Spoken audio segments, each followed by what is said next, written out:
अभिकारकों की सांद्रता। फर्स्ट लिखो भाई,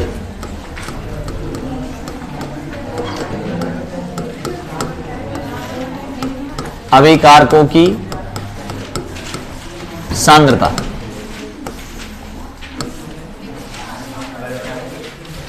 देखो सुनो भाई, इधर अभिकारकों की सांद्रता, इधर सुने ध्यान से। रिएक्शन ये हो रही है ए प्लस बी से प्रोडक्ट, बोर्ड पे ध्यान दे भाई, ए प्लस बी से प्रोडक्ट। अब इस ए प्लस बी को देखो मैंने ये ले रखा है,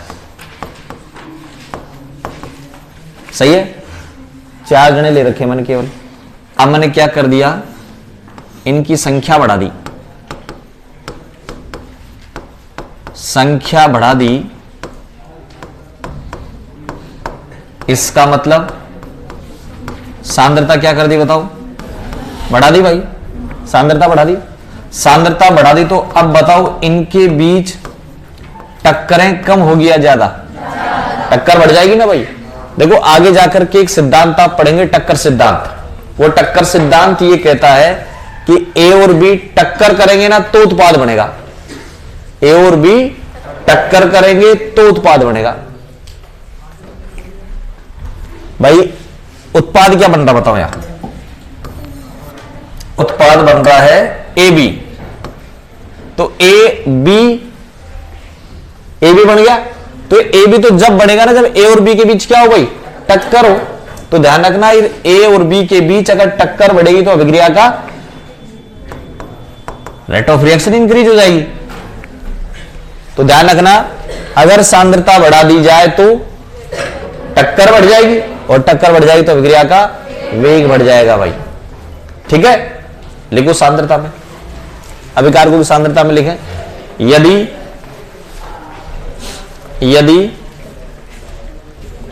अभिकारकों की सांद्रता बढ़ा दी जाए, यदि अभिकारकों की सांद्रता बढ़ा दी जाए, अभिकारकों की सांद्रता बढ़ा दी जाए,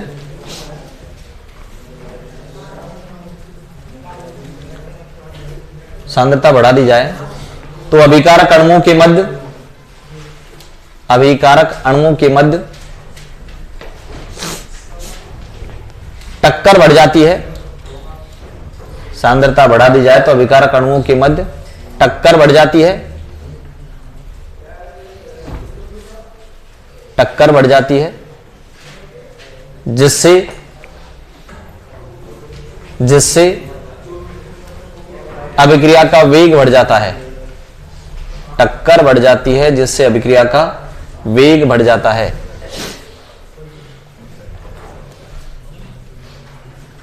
टक्कर बढ़ जाएगी, अभिक्रिया का वेग बढ़ जाएगा।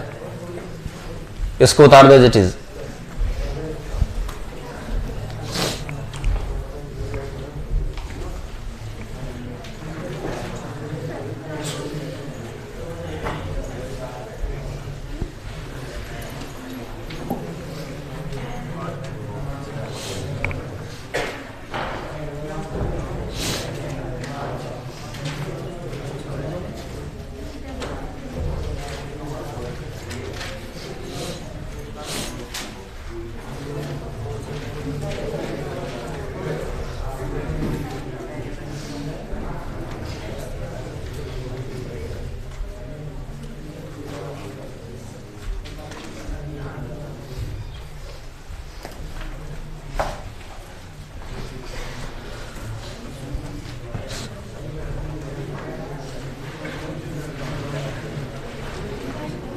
उतार दे भाई।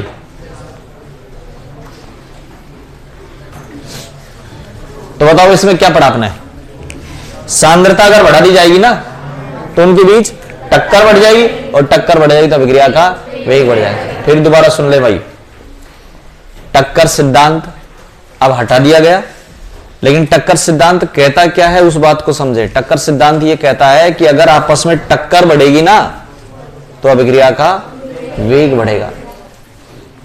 किसी मेले में अगर मान लो आदमी कम है तो वहां टक्करें लोगों के बीच कम होगी, सही है कि नहीं?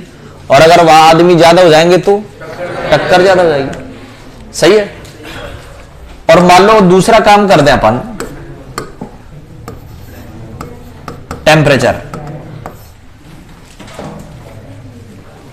टेम्परेचर बढ़ा दे भाई।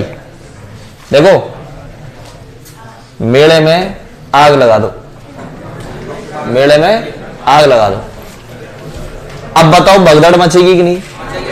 है? आग लगा दी, इसका मतलब टेम्परेचर बढ़ा दिया, सही है ना भाई? टेम्परेचर बढ़ा दिया तो बताओ आदमी, आग लग गई, आराम से घूमते रहेंगे, इधर उधर भागेंगे, काइनेटिक एनर्जी बढ़ जाएगी, सही है भाई? टेम्परेचर बढ़ा दिया, आग लगा दी, अणुओं की काइनेटिक एनर्जी बढ़ गई। अब बताओ लोग एक दूसरे से टक्कर कम करेंगे कि ज्यादा? टक्कर बढ़ जाएगी। और टक्कर सिद्धांत ये कहता है कि अगर टक्कर बढ़ेगी तो अभिक्रिया का वेग बढ़ जाएगा भाई, तो रेट ऑफ रिएक्शन इंक्रीज हो जाएगी। दोबारा सुन ले भाई, अगर आप टेम्परेचर बढ़ा देंगे तो अणुओं के बीच टक्कर बढ़ जाएगी। फिर दोबारा सुन ले एक बार सारे के सारे, और पीछे इधर तो भी सुन ले भाई। ये ए और ये बी दोनों मिलकर प्रोडक्ट बना रहे हैं क्या? ए बी, ठीक है भाई? अभिक्रिया को प्रभावित करने वाले कारक चल रहे हैं, सारे कारक आज ही खत्म हो जाएंगे, इसलिए ध्यान से समझ लें भाई। ए और बी टक्कर करेंगे, उत्पाद बनेगा क्या? टक्कर नहीं होगी ना तो उत्पाद नहीं बनेगा, ध्यान रखना। टक्कर सिद्धांत कहता है कि टक्कर जब तक नहीं होगी तब तक उत्पाद नहीं बनेगा, टक्कर होनी चाहिए भाई, ठीक है? अब अपन ने क्या कर लिया? टेम्परेचर बढ़ा दिया, टेम्परेचर बढ़ा दिया तो अणु तेजी से गति करेंगे, काइनेटिक एनर्जी बढ़ जाएगी, काइनेटिक एनर्जी बढ़ जाएगी तो उनके बीच टक्कर बढ़ जाएगी, टक्कर बढ़ जाएगी तो अभिक्रिया का वेग बढ़ जाएगा भाई। एक ऑब्जर्वेशन ये है। दूसरा ऑब्जर्वेशन, अगर मान लो किसी भी रिएक्शन का टेम्परेचर 10 डिग्री बढ़ा देना भाई, कितना बढ़ा दे? तो किसी भी अभिक्रिया का वेग 2 से 3 गुना हो जाता है, यानी जिस स्पीड से पहले चल रही थी उससे दुगनी स्पीड से चलने लग जाएगी जब टेम्परेचर 10 डिग्री। कैसे निकाला ये? मैंने क्या किया, 30 डिग्री सेल्सियस पर कोई रिएक्शन हो रही है, उस 30 डिग्री सेल्सियस पर मैंने उसका वेग स्थिरांक निकाला K30। अब मैंने उसका टेम्परेचर 10 बढ़ा दिया, कितना हो गया बताओ? 40 डिग्री। अब मैंने उसका वेग स्थिरांक निकाल लिया, अब वो वेग स्थिरांक आया K40। अब मैंने इन दोनों का अनुपात निकाल लूं, किस किस का? K40 बटा K30 अनुपात निकाल लिया। ये अनुपात कितना आएगा? 2 या 3 आएगा, और इसे कहा जाता है ताप गुणांक। क्या कहा जाता है इसे?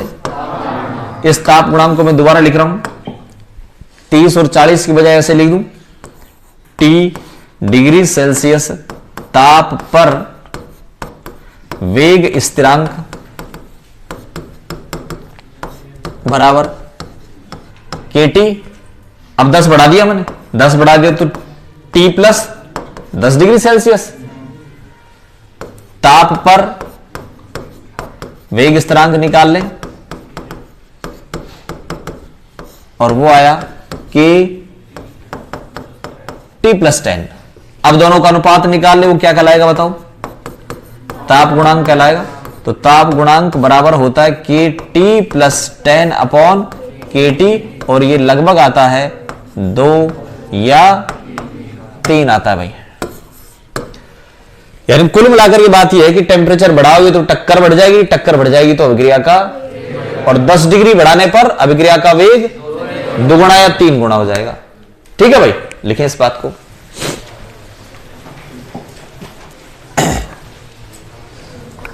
देखो, ताप बढ़ा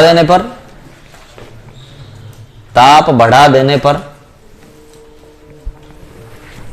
अणुओं की काइनेटिक एनर्जी बढ़ जाती है, के लिख दिया करें आप भी, काइनेटिक एनर्जी बढ़ जाती है,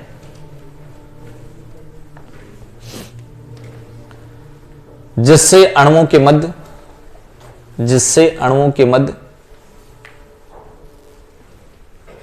टक्कर बढ़ जाती है, जिससे अणुओं की मध्य टक्कर बढ़ जाती है, जिससे अभिक्रिया का वेग बढ़ जाता है, जिससे अभिक्रिया का वेग बढ़ जाता है।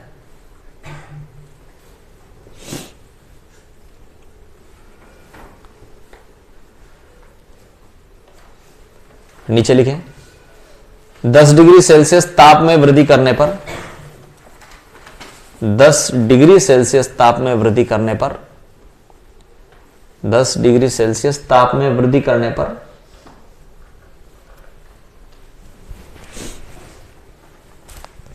अभिक्रिया का वेग 2 से 3 गुना हो जाता है। 10 डिग्री सेल्सियस ताप में वृद्धि करने पर अभिक्रिया का वेग 2 से 3 गुना हो जाता है।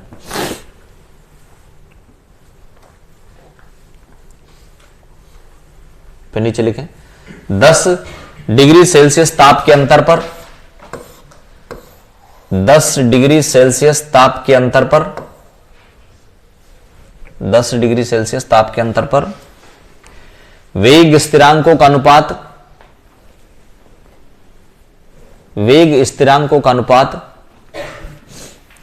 ताप गुणांक कहलाता है। 10 डिग्री सेल्सियस ताप के अंतर पर वेग स्थिरांकों का अनुपात ताप गुणांक कहलाता है। तो K का अनुपात ले लो भाई, कब? 10 के अंतर पर क्या कहलाएगा वो? ताप गुणांक। उतार दें T पर T+10 पर ताप गुणांक।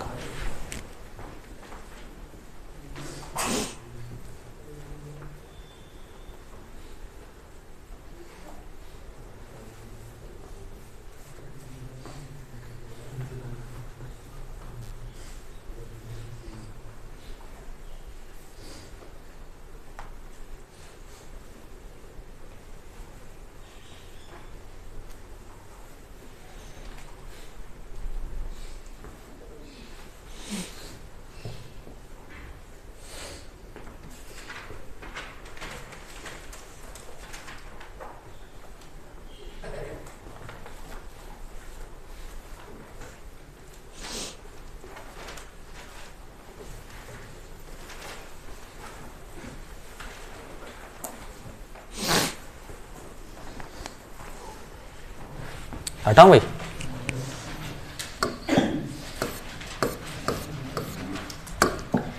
अभिकारकों की प्रकृति।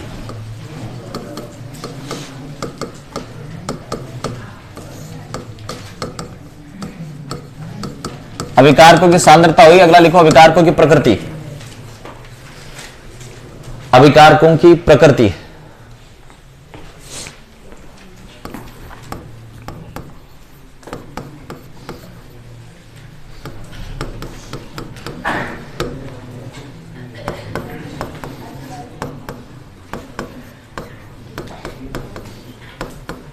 देखो भाई, ये दो रिएक्शन है ना?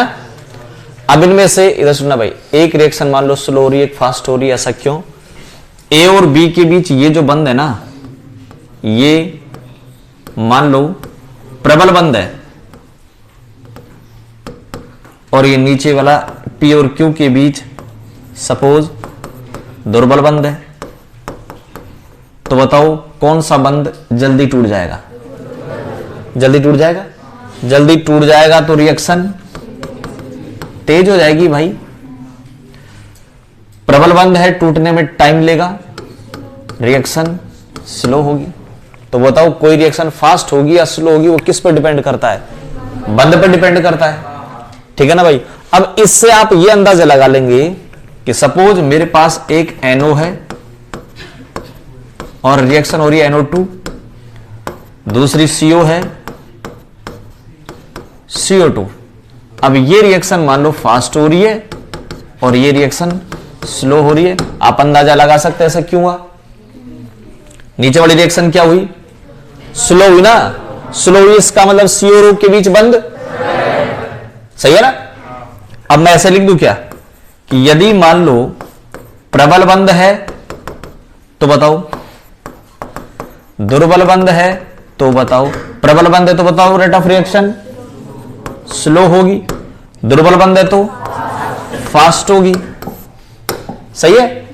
अब मैं एक रिजल्ट ये निकालूं कि अभिक्रिया के वेग के बीच और प्रबलता के बीच कौन सा संबंध है? देखो, प्रबलता कम, रेट ऑफ रिएक्शन ज्यादा, उल्टा संबंध हो गया ना भाई। तो अभिक्रिया का वेग समानुपाती 1 बटा बंध की प्रबलता। सही है कि नहीं भाई? उल्टा संबंध हो गया। बंध की प्रबलता ज्यादा, अभिक्रिया का वेग कम होगा। सही है ना भाई? तो अभिकारकों के बीच बंध प्रबल है या दुर्बल है, इस पर भी डिपेंड करता है कि रिएक्शन फास्ट होगी या स्लो होगी। ठीक है, लिख दें एक लाइन। यदि अभिकारक अणुओं के मध्य, यदि अभिकारक अणुओं के मध्य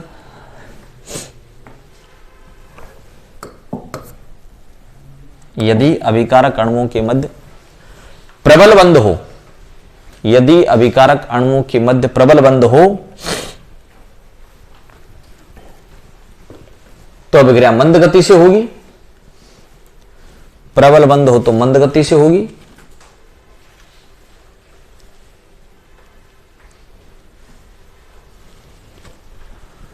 तथा यदि दुर्बल बंध हो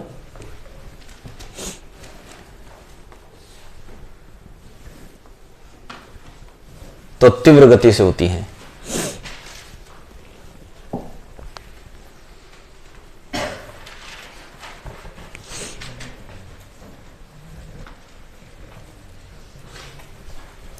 उतार दो भैया।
हटाऊं भाई।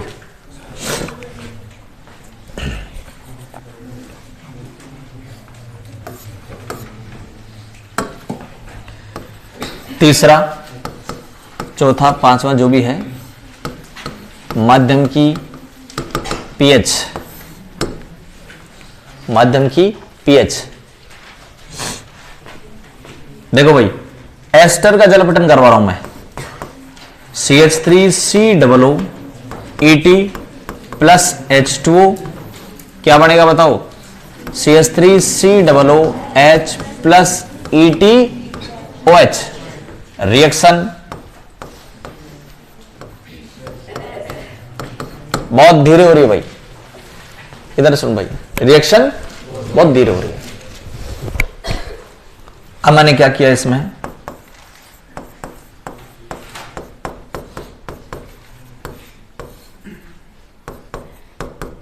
डाइल्यूट एसिड डाल दिया। क्या कर दिया? ऐड कर दिया क्या? Dilute acid. ठीक है, अब बताओ, एसिड अगर आपने डाइल्यूट किया है तो पीएच क्या होगी? कम या ज्यादा? पीएच कम हो जाती है भाई।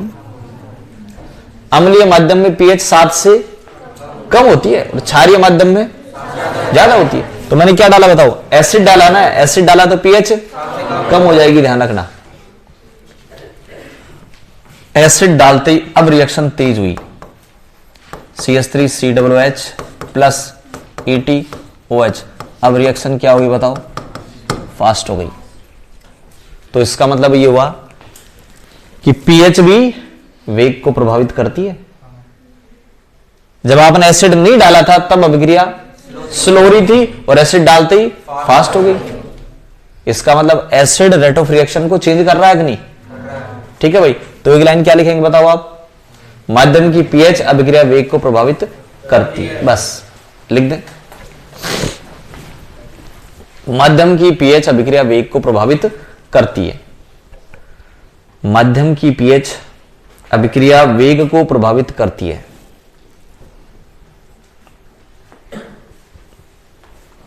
उतार दो एग्जांपल।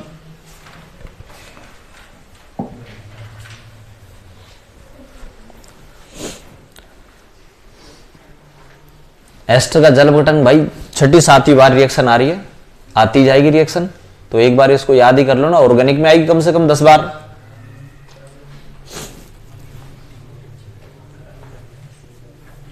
बार बार बोर्ड पे देखते हो इसको, एक बार याद कर लो।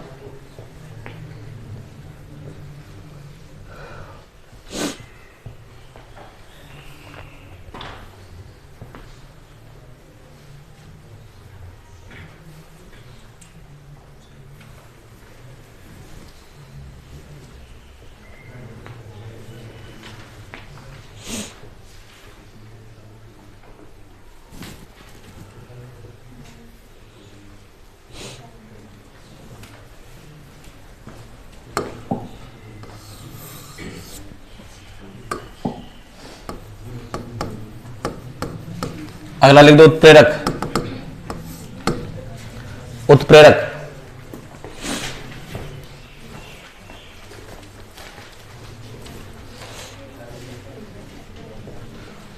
हो गया भाई। देखो अब वापस सुने, वही एस्टर का जल विघटन एग्जांपल ले रहा हूं, यहां पर भी मैं इसी एग्जांपल को ऐड कर देता हूं। पहली रिएक्शन है, हो गई रिएक्शन, लेकिन यहां अपन ने किसी प्रकार का कोई कैटलिस्ट नहीं डाला, उत्प्रेरक नहीं डाला। अब देखो क्या डाल दिया बताओ मैंने, डाइल्यूट HCl ना। अब इस डाइल्यूट HCl को मैं क्या करता हूं, यहां ये नहीं करता हूं और इसको ऐसे लिख देता हूं कि ये जो डाइल्यूट HCl है वो किसका काम करेगा बताओ, यहां अब कैटलिस्ट का काम करेगा। अब बताओ कैटलिस्ट डालते ही रिएक्शन तेज हो गई, HCl या H2SO4 डालते ही रिएक्शन तेज हो गई, ध्यान रखना। तो ये कैटलिस्ट का काम करते हैं भाई। अब कैटलिस्ट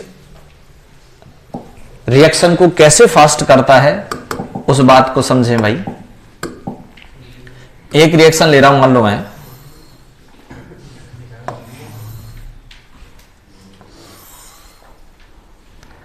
रिएक्शन हो रही है, ये रिएक्टेंट बना रहा है क्या, प्रोडक्ट, और मैं ग्राफ खींच रहा हूं रिएक्शन प्रोग्रेस के बीच और पोटेंशियल एनर्जी के बीच। ठीक है भाई। रिएक्शन को प्रोडक्ट में बदलने के लिए पता है क्या करना पड़ेगा, इस पहाड़ी को पार करना पड़ेगा, इस पहाड़ी को पार करना पड़ेगा भाई। और इस पहाड़ी को पार करने के लिए इसने ऊर्जा ली E, इसको कहा जाता है सक्रियण ऊर्जा। E को क्या कहा जाता है, सक्रियण ऊर्जा।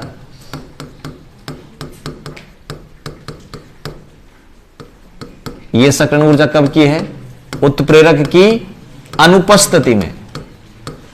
अभी कैटलिस्ट नहीं डाला भाई, कैटलिस्ट अभी नहीं डाला मैंने, ठीक है ना। इस पहाड़ी को पार किया जा रहा है, कैटलिस्ट नहीं डाला अभी, ठीक है। अब क्या हुआ,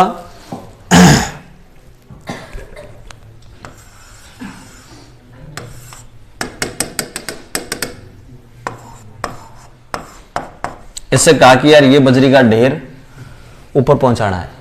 कल आया था कि मजदूर यहां, उन्होंने कहा कि बजरी का ढेर कहाँ पहुंचाना तेरे को, ऊपर पहुंचाना है इसको। उसने कहा साहब 3,000 रुपये लगेंगे, बहुत ज्यादा बजरी है, देखो कितना बड़ा ढेर है ना भाई, 3,000 लगेंगे, बहुत ज्यादा बजरी है। अब वो बेचारे नहीं जानते कि ये मैटर क्या, ये कैसे 3,000 मांग रहा है, इतनी ज्यादा बजरी क्यों बता रहा है ये। मैंने उसको साइड में बुलाया, 50 रुपए दिए, पहले तो ऐसा कर बस स्टैंड जा फिर वापस आ, बस समझ गया वो। 50 रुपए उसने लिए, बस स्टैंड गया, पौवा लगाया और वापस आ गया। और वापस आते ही फिर ये इतनी सी बजरी है क्या, 1,000 रुपए में छड़ा दूंगा। अब ये बजरी उसको क्या लग रही है, इतनी सी बजरी है, छड़ा दूंगा, ठीक है ना। तो ये जो बजरी का ढेर उसको कम लग रहा अब, क्यों, क्योंकि उसके गले में कैटलिस्ट पहुंच गया पौवा, सही है ना भाई, हाँ ठीक है ना। तो कुल मिला के बात ये भाई कि जो ही कैटलिस्ट डल जाता है ना, कैटलिस्ट डल जाएगा तो रेट ऑफ रिएक्शन इंक्रीज हो जाती है, ध्यान रखना, रेट ऑफ रिएक्शन। और ये जो पहाड़ी है उसको कम लगेगी, पहाड़ी कम लगेगी। तो कैटलिस्ट क्या करता है बताओ, पहाड़ी को कम कर देता है, ध्यान रखना। कैटलिस्ट क्या करता है, पहाड़ी को कम कर दे। इस रिएक्शन को वापस देखें, अभी ये पहाड़ी है, जाने में ज्यादा टाइम लगेगा ना, लेकिन अगर मान लो अपन ने कैटलिस्ट काम में ले लिया तो कैटलिस्ट क्या करेगा, इस पहाड़ी की ऊंचाई को कम कर देगा भाई। अब बताओ अगर पहाड़ी की ऊंचाई कम हो गई तो रेट ऑफ रिएक्शन बढ़ जाएगी कि नहीं भाई। पहाड़ी की ऊंचाई कम हो गई, रेट ऑफ रिएक्शन, अब पहाड़ी की ऊंचाई ये रही,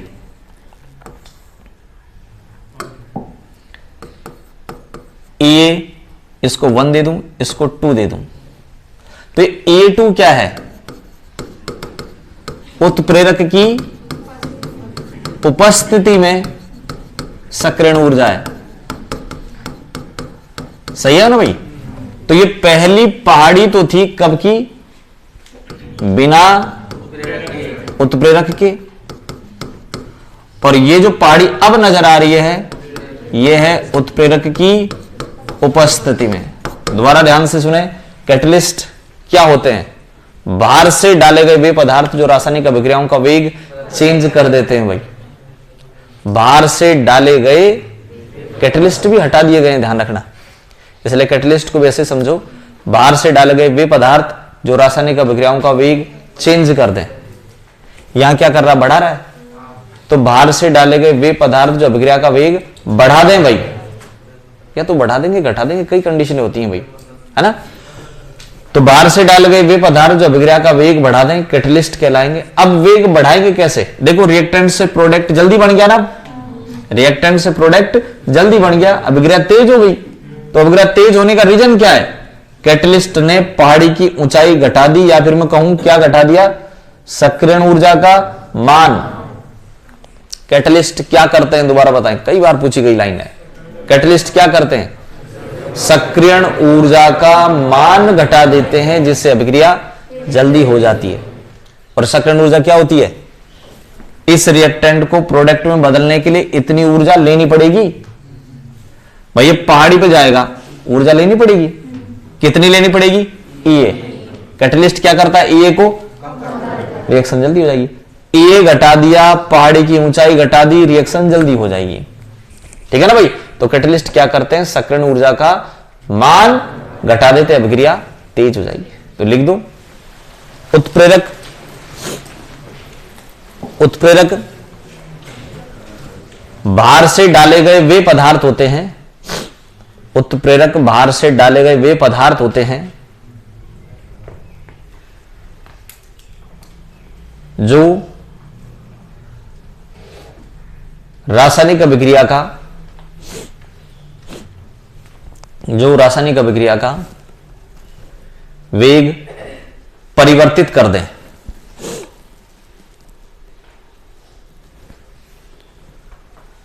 रासायनिक अभिक्रिया का वेग परिवर्तित कर दें। नीचे लिखें, उत्प्रेरक सक्रियण ऊर्जा का मान घटा देते हैं। उत्प्रेरक सक्रियण ऊर्जा का मान घटा देते हैं। उत्प्रेरक सक्रियण ऊर्जा का मान घटा देते हैं।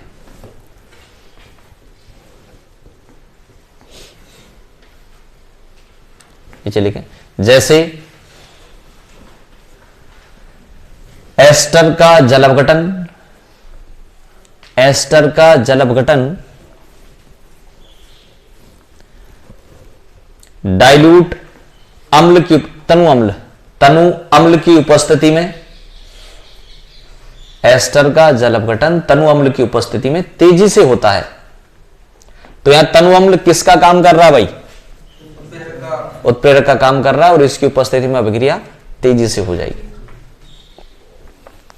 रिएक्शन उतार दो, ग्राफ उतार दो। पहले रिएक्शन उतारें, एस्टर के जल अपघटन वाली रिएक्शन उतारें, बिना कैटलिस्ट के और कैटलिस्ट के।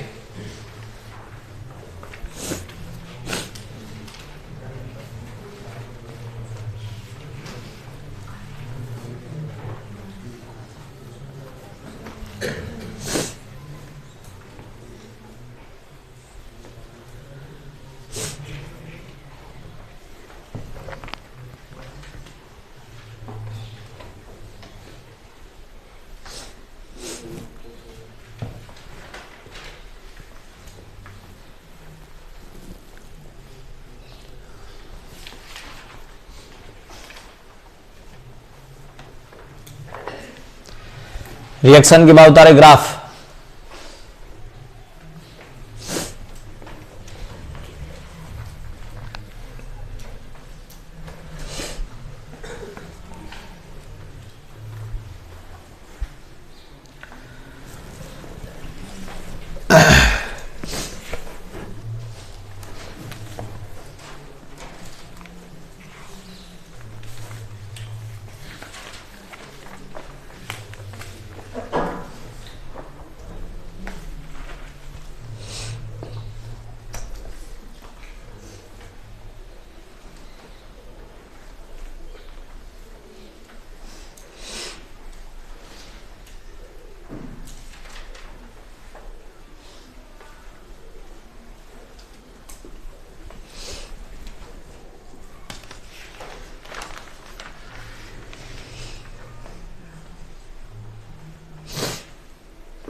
हटाओ भाई।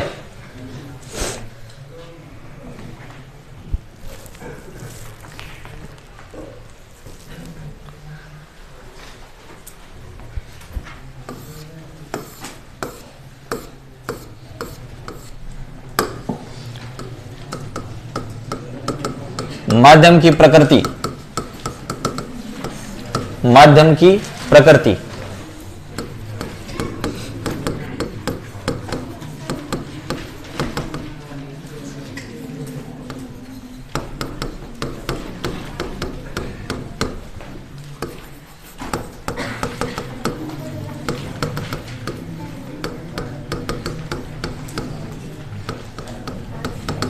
देखो भाई, एक रिएक्शन ये है, ध्यान दें, AgNO3 है, इस AgNO3 की रिएक्शन आप NaCl के साथ करवाएं, क्या बना? AgCl plus NaNO3। अब इस रिएक्शन में हुआ क्या पता है? ये AgNO3 पहले टूटेगा Ag प्लस और NO3 माइनस में, NaCl भी टूटेगा Na प्लस और Cl माइनस में। पहले टूटेंगे, टूटने के बाद ये Ag प्लस Cl माइनस के साथ मिलेगा, Na प्लस NO3 माइनस के साथ मिलेगा, फिर रिएक्शन हो जाएगी। सही है ना? NaCl अपने आयनों में टूटेगा, तो बताओ ये NaCl अपने आयनों में टूटेगा किस में? किसी कार्बनिक विलायक में या ध्रुवीय विलायक? ध्रुवीय विलायक का मतलब पानी और कार्बनिक विलायक का मतलब बेंजीन। बोलो किस में टूटेगा ये? आपको पता, समान समान को घोलता है, इस पर भी प्लस माइनस है, और ध्रुवीय विलायक पानी पर भी प्लस माइनस है। और ये अपन ने कई बार पढ़ लिया कि जो ही NaCl को पानी में डाला जाएगा Na प्लस और Cl माइनस में टूट जाएगा, Na प्लस O माइनस से गिर जाएगा, Cl माइनस H प्लस से गिर जाएगा भाई। सही है ना? तो ये NaCl टूटना चाहिए, उसके बाद रिएक्शन होगी। और ये जो रिएक्शन मैंने लिखी है, ये रिएक्शन है भाई, कौन सी रिएक्शन बताओ? आयनिक अभिक्रिया है। इसको आयनिक अभिक्रिया क्यों कहा मैंने? आयनों के बीच हो रही है भाई, आयनों के बीच हो रही है, इसलिए क्या कह दिया मैंने ऐसे। और किसी भी आयनिक अभिक्रिया में जरूरी है वो आयनों में टूटना चाहिए। आयनों में कब टूटेगा वो? जब उसको पानी में डालें या बेंजीन में? बेंजीन के ऊपर, खुद के ऊपर ही प्लस माइनस नहीं है भाई, तो दूसरों को कैसे तोड़ेगी? सही है कि नहीं? तो यहां पर देखो, इसको प्लस माइनस में तोड़ने का काम कौन करेगा? पानी। तो ध्यान रखना, आयनिक अभिक्रिया ध्रुवीय विलायक में तेजी से होगी, और कार्बनिक अभिक्रिया कार्बनिक, समान समान को घोलता है। ऑर्गेनिक रिएक्शन ऑर्गेनिक में, आयनिक आयनिक में। सही है? तो दो लाइन लिख दें इसमें, आयनिक अभिक्रियाएं, आयनिक अभिक्रिया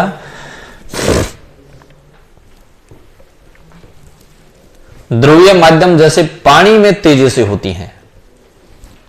आयनिक अभिक्रिया ध्रुवीय माध्यम जैसे पानी में तेजी से होती हैं।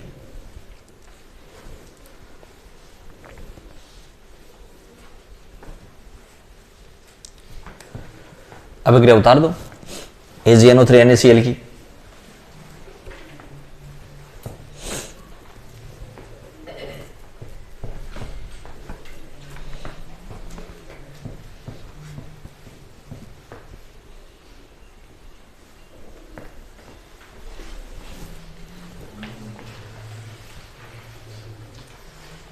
लिख दिया रिएक्शन।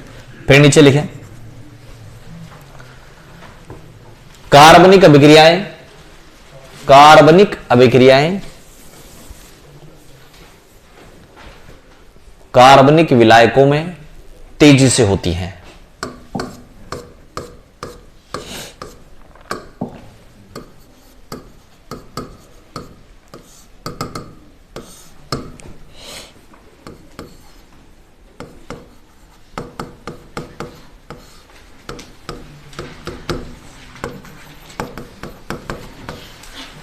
देखो HCl का निर्माण देखो भाई,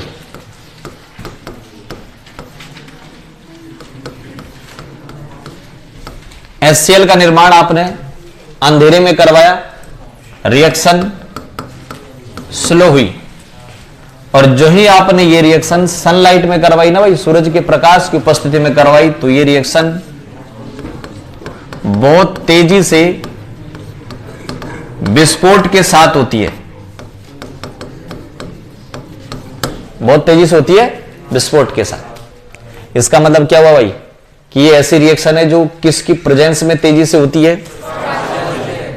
दूसरी, आप फोटोग्राफी की बात करें तो बताओ फोटोग्राफी भी किसकी प्रेजेंस में होती है? लाइट की प्रेजेंस में होती है फोटोग्राफी भी। प्रकाश संश्लेषण की अभिक्रिया आपने पढ़ रखी है, प्रकाश संश्लेषण की अभिक्रिया भी किसकी उपस्थिति में होती है? प्रकाश की उपस्थिति में। तो ये वो अभिक्रियाएं हैं जो प्रकाश की उपस्थिति में होती हैं। प्रकाश की अनुपस्थिति में या तो ये होंगी नहीं, होंगी तो स्लो, या तो नहीं होंगी या स्लो। ठीक है, तो लिख दें कुछ अभिक्रियाएं प्रकाश की उपस्थिति में, कुछ अभिक्रियाएं प्रकाश की उपस्थिति में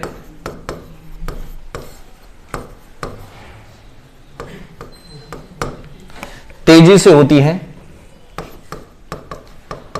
प्रकाश की उपस्थिति में तेजी से होती हैं। प्रकाश की अनुपस्थिति में यह अभिक्रिया या तो होती नहीं, यह अभिक्रिया या तो होती नहीं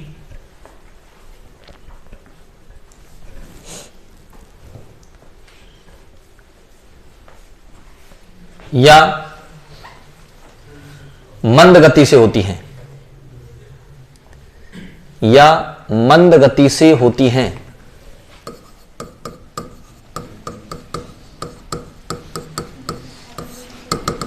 एग्जाम्पल बता दो।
ये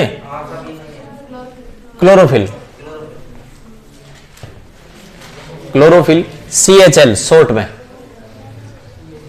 CHL, और ये H नहीं, फोटोन है, प्रकाश है।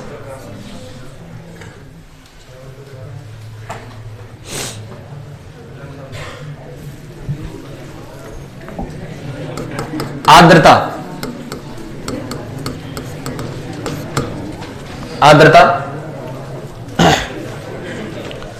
कुछ अभिक्रियाएं, एक लाइन लिख दे इसमें, कुछ अभिक्रियाएं आर्द्रता की उपस्थिति में तेजी से होती हैं। कुछ अभिक्रियाएं आर्द्रता की उपस्थिति में तेजी से होती हैं।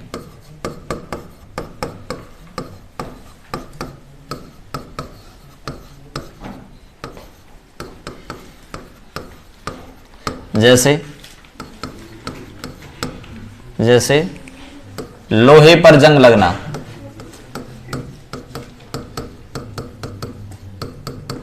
लोहे पर जंग का लगना आर्द्रता की उपस्थिति में तेजी से होता। भाई बता दो एग्जांपल, जैसे लोहे पर जंग लगना,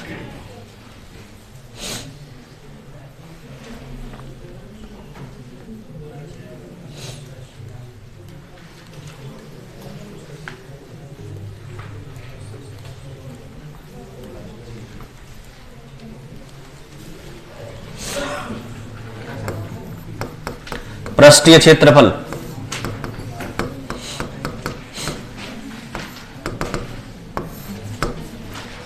पृष्ठीय क्षेत्रफल,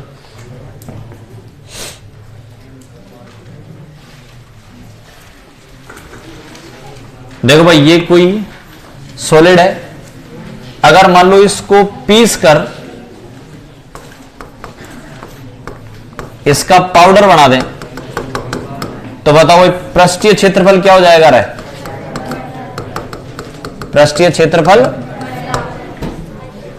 और पृष्ठीय क्षेत्रफल बढ़ जाएगा तो रेट ऑफ रिएक्शन भी बढ़ जाएगी। ध्यान रखना, जैसे अपन कोई भी रिएक्शन लिखते हैं, आपने डाला कैटलिस्ट निकल, तो निकल ने डालकर निकल का चूर्ण डाला जाता है, निकल ने डालकर निकल का चूर्ण डाला जाता है। निकल का चूर्ण डालने से पृष्ठीय क्षेत्रफल बढ़ जाएगा, अभिक्रिया का वेग बढ़ जाएगा।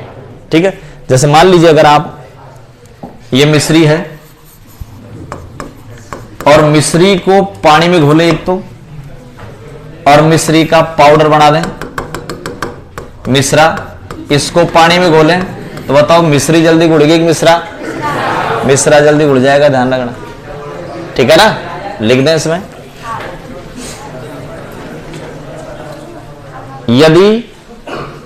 यदि अभिकारकों को पीसकर उसका पाउडर बना दिया जाए, तो पृष्ठीय क्षेत्रफल बढ़ जाता है, पृष्ठीय क्षेत्रफल बढ़ जाता है।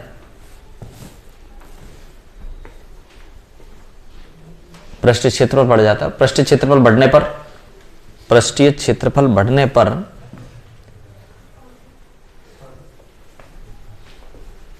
अभिक्रिया का वेग बढ़ जाता है।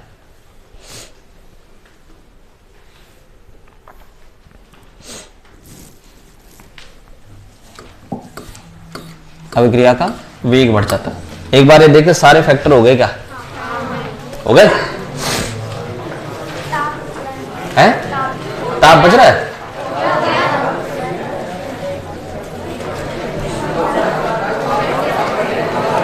हो गया ना भाई? अगला टॉपिक डालें।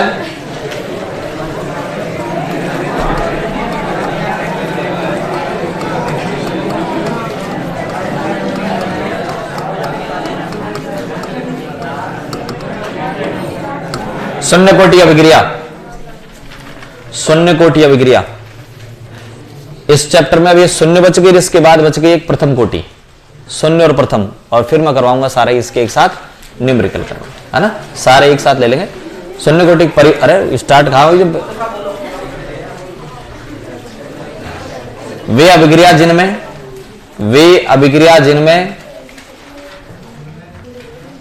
अभिक्रिया का वेग, वे अभिक्रिया जिनमें अभिक्रिया का वेग अभिकारकों की सांद्रता, वे अभिक्रिया जिनमें अभिक्रिया का वेग अभिकारकों की सांद्रता, अभिक्रिया का वेग अभिकारकों की सांद्रता के शून्य घात के समानुपाती हो। अभिक्रिया का वेग अभिकारकों की सांद्रता के शून्य घात के समानुपाती हो, सांद्रता के शून्य घात के समानुपाती हो, शून्य कोटि अभिक्रिया कहलाती हैं।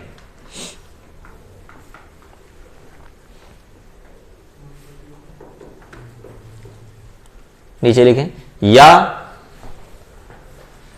या अभिक्रिया का वेग, या अभिक्रिया का वेग अभिकारकों की सांद्रता पर, या अभिक्रिया का वेग अभिकारकों की सांद्रता पर निर्भर नहीं करता है। अभिक्रिया का वेग अभिकारकों की सांद्रता पर निर्भर नहीं करता है। देखो अपन ऐसे लिखते हैं भाई, कोटि कैसे लिखते हैं बताओ? dx अपॉन dt बराबर के a की पावर n ना, ये n कोटि होती है। अगर ये n 0 हुआ तो ये शून्य कोटि हो जाएगा, अगर ये 1 हुआ तो प्रथम कोटि, 2 हुआ तो अपन क्या लिखेंगे बताओ? अभिक्रिया का वेग अभिकारकों की सांद्रता के शून्य घात के समानुपाती हो, शून्य कोटि, प्रथम घात के समानुपाती हो, प्रथम कोटि, द्वितीय घात के समानुपाती हो, तो आप प्रथम द्वितीय तृतीय की परिभाषा आराम से दे सकते हो। अभिक्रिया का वेग अभिकारकों की सांद्रता के शून्य घात के, प्रथम घात के, द्वितीय घात के समानुपाती हो, शून्य को